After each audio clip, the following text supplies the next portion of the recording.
Ayan na po mga kalingap. Bago po tayo magpatuloy sa ating video, pag-support po Wal Santos Matubang, Kalingap Rab at Idnal Vlog, Jackie Tapia Matubang. At huwag niyong kalimutan na suportahan din ang aking YouTube channel mga kalingap, mga kababayan. Yung hindi pa nakasubscribe, paki-subscribe po, at sa aking YouTube channel, paki-hit po sa notification bell para updated kayo sa sunod kong mga video. Maraming salamat mga kababayan, mga kalingap. God bless you all po. Ito na ang celebration sa 18th birthday ni Viancy. So sa araw na ito, dibo ito ni Viancy. Ang bungga, ang pinakabunggang birthday celebration sa buong kalingap. Kung kang Carla, bungga yun, pero ito mas lalong bungga. Dahil ito ay pinaghandaan at maraming mga sponsors nagbigay ng suporta sa araw na ito. Ayun.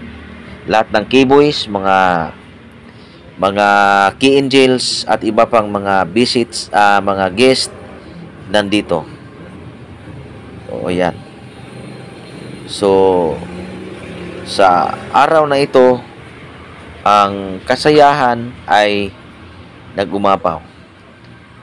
At ito din ang espesyal na araw para kay Viancy, na siya ay legal age na, 18, pwede na siyang magjowa at mayroon na siyang desisyon sarili para sa kanyang kinabukasan.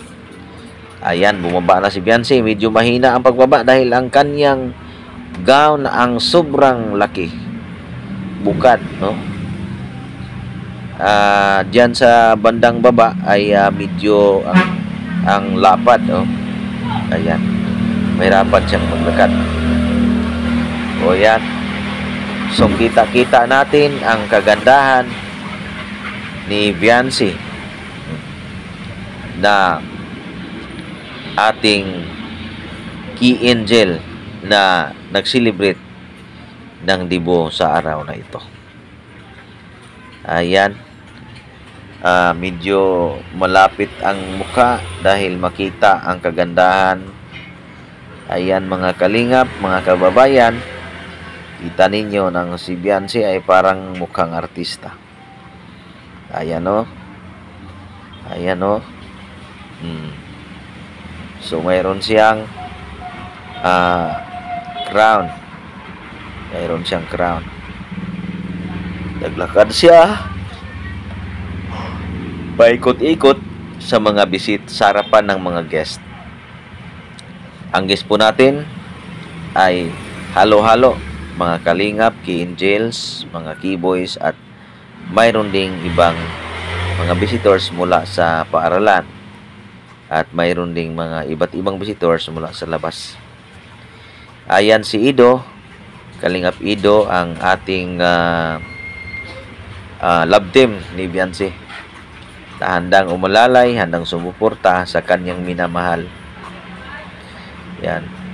Sana ito si Idong si Viancy ay papayag ba kayo mga kalingap na sana sila ay magkatuluyan? Sana mga kalingap, mga kababayan, ipagdasal natin na sila ay magkatuluyan. Dahil mula sa simula, silang dalawa sa kahirapan, sa ginhawa, sa kasakitan mula sa mga buzzers, tiniis nila. So sana sila'y magkatuluyan. Kung mahal nila ang isa't isa, sana sila'y magkatuluyan. At hanggang sila ay mag-asawa na, masuportahan pa rin natin ang kanilang love team. Mga kababayan, mga kalingap. O yan. Dahil sila ay itinadhana sa isa't isa. Malaking papel si Ido, Kalingap Ido, sa buhay ni Viancy, mga kalingap. Na sana silang dalawa ay magkatuluyan. Upang ang ating kasayahan ay lubos ng kaganapan, mga kalingap, mga kababayan. So yan, si Ido ay handang sumuporta. At ayon din sa mga magulang ni Beyonce, kanyang ama at ina, wala silang problema sa relasyon nila ni Beyonce. Si Ido nang bahala. Hinihintay lang nila ang desisyon ni Ido dahil si Beyonce ay legal age na. Yun ang sabi ni Ido. Sa magulang ni Beyonce. Si Ido naman ay dahil sa umiiwas siya sa mga buzzers, yan ang dahilan na hindi siya masyadong nagsalita tungkol sa mga bagay na yan. At kung siguro sabi niya kung pwede lihim na lang sana. Pero dahil yan ay social media at maraming nag-abang sa mga susunod na pangyayari dahil sa kanilang relasyon, yan ang dahilan na kailangang ipaalam sa publiko ang pagsagot ni Beyonce sa kanya upang maraming masiyahan, upang maraming buhay na na lumigaya. Kahit viewers, kahit supporters, kahit sponsors, lumigaya. Alam natin sila'y lumigaya kung sila'y magkajowa na. Dahil lubos na nagtagumpay ang kanilang relasyon mula sa kahirapan, mga kababayan. No? So yan, sa araw na yan, hindi naman natin maiwasan na sa celebration, maraming mga programa, no? So mayroong sayaw, mayroong MC yung nagsalita, mayroong sayaw, mayroong tatawagin upang sumayaw, mayroong tawagin upang magbigay payo, no? Mayroong tatawagin upang magbigay ng mga ano ito? Sa programa nito, mayroong programa na bawat isa ay sumayaw, yung tinatawag sa MC na sumasayaw sa kay Beyonce, magbigay ng bulaklak at pagkatapos mayroon ding magbigay ng siguro una yung pagbigay ng mga payo, no? Yung greetings, pag-greetings sa bawat isa, greetings at saka payo. Una yon. Katapos yung sayaw, at pagkatapos yung pagbigay ng mga nakita natin yung sa upload na ito, wala siya yung pagbigay ng perang malaki. Doon na sa sa next nating upload, kasi ang nangyari kasi mga kalingap, mga kababayan, itong celebration na ito, mayroong 3 uploads ito. Upload number 1, mayroong upload number 2, mayroong upload number 3. Ang isang video hinati sa 3 kasi ang sobrang haba. Sobrang haba. So yung sa bandang huli, doon na ang pagbigay ng pera, ang sobrang laki, nga halos nakatanggap si Beyonce ng mahigit siguro mga 1,600,000 up to 1 million ang natanggap niyang pera mula sa mga sponsors. Si Ido nakatanggap ng halos mahigit mga 300,000 yata yun, yung pera. So maraming salamat sa mga sponsors, maraming salamat sa mga kababayan nating mga viewers, at maraming salamat sa mga kalingap supporters na ng ITZY. Mula sa lahat ng bansa ng mga supporters natin, maraming salamat sa inyong lahat. At huwag kayong magsawang manood sa mga video uploads natin at magsuporta sa ating YouTube channel. Ang may kapal, Panginoon na ang magbigay sa inyo ng blessings, mga mabuting pangatawan, ang ligtas sa lahat ng oras, sa lahat nating mga kababayan, mga viewers, mga sponsors sa iba't ibang lugar sa ating mundo. At dito, kitang-kita natin na ang mukha nilang dalawa, inilit ko para mapokus. Inilit ko para mapokus yung mukha niya. At dito nagsalita na si Bal Santos Matubang, Kuya Bal, tungkol ito pagpasalamat dahil sa ni Beyonce ay nakita ni Dr. Love Sabi niya, salamat kay Dr. Lab. Dahil kung wala si Dr. Lab, hindi ma-scout si Biancy at hindi may vlog. Dahil sa kulit ni Dr. Lab na may vlog si Biancy, nangyari na i-vlog si Biancy, mga kalinga, mga kababayan.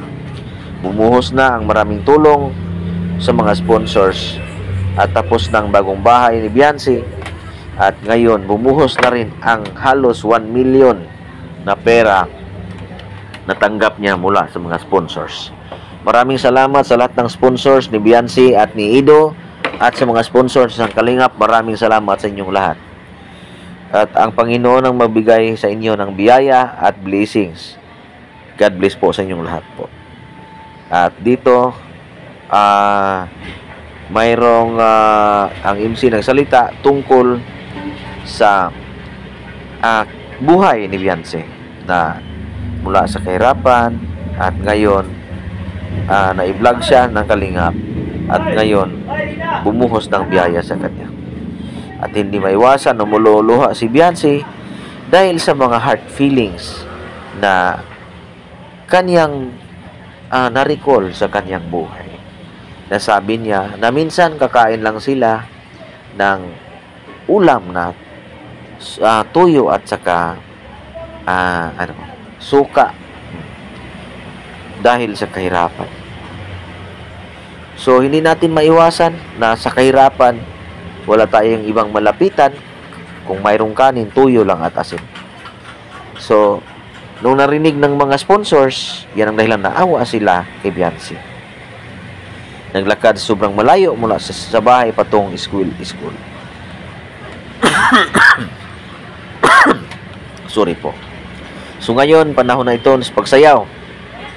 So, unang sumayaw ang kanyang ama. Nagbigay ng bulaklak.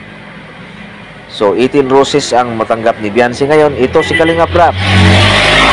Ang ating bossing.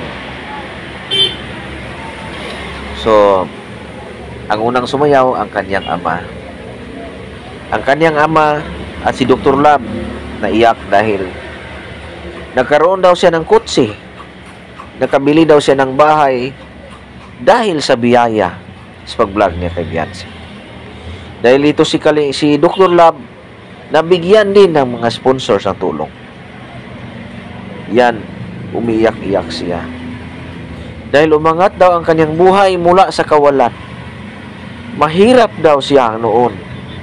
Walang bahay. Walang sasakyan. Pero ngayon, 3 na ang mayroon sa kanya. Nabuo pa ang kanyang pamilya. Mayroon siyang bagong bahay. Mayroon siyang bagong kotse. At mayroon siyang pera. Yan ang kanyang sinabi. Ito ang pinakamamahal ni Biancy, si Kalingap Ido. Na sinabi niya na bago pa ma-vlog si Biancy, ay crush na niya ito. At nagsalita na si Biancy na sana huwag mo akong sasaktan, sana huwag kang humanap ng iba dahil minahal na kita. Yun ang sabi niya nung narinig natin noong isa sa mga episode sa kaniyang vlog. Hindi yun biro dahil totoong sinabi yun. Dahil niligawan siya ni Ido. So, hindi pa man sila official na magjowa, pero imyo na silang dalawa. Si Biancy ay tumatawa, matamis ang ngiti, dahil sa tagumpay ng kanyang buhay kasama si Ido. Sana po na silang dalawa ay magkatuluyan at si Biancy hindi magbago. Kung mag-aaral na siya, baka makakita ng gwapo roon sa school. Baka mapalitan si Ido.